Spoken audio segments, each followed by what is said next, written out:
In your research, have you found that Chinese tend to congregate in communities and be reclusive? This is the question I'm asked here. And I know this tends to be a trend for immigrants in any country they are, but is this generally the trend you would see with Chinese in Africa?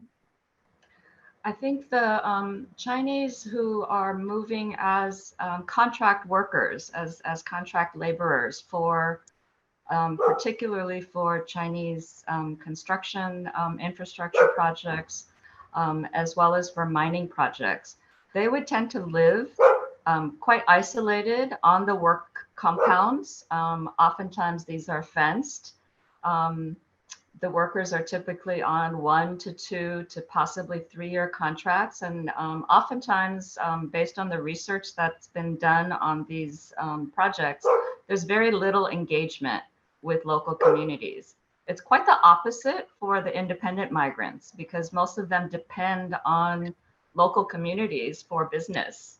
And so many of the folks that we interviewed actually lived on the premises of their small shops in much the same way that, the first generation of Chinese migrants in the United States and Canada and Australia, New Zealand, in the same way that they did.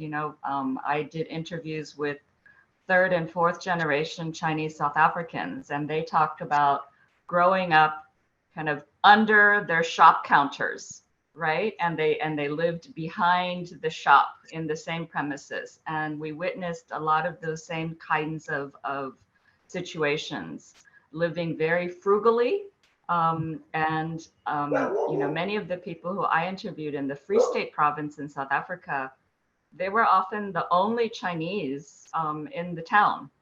There's small towns in remote villages in Lesotho, throughout Zimbabwe, Namibia, and there's very little engagement with other Chinese because often they're the only ones, or maybe 2 or 3 families. And they're, again, very isolated, but, no barriers as such between themselves and local communities. So it really varies, and it really depends on, the occupation of the Chinese who we're talking about.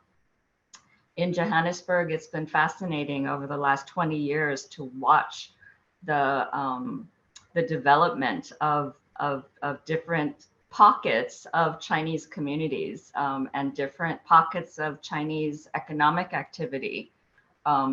Johannesburg is probably one of the only cities in the world that has 2 official Chinatowns. One was settled by third and fourth generation Cantonese and Hakka, who moved to South Africa initially during South Africa's discovery of gold to try to mine for gold.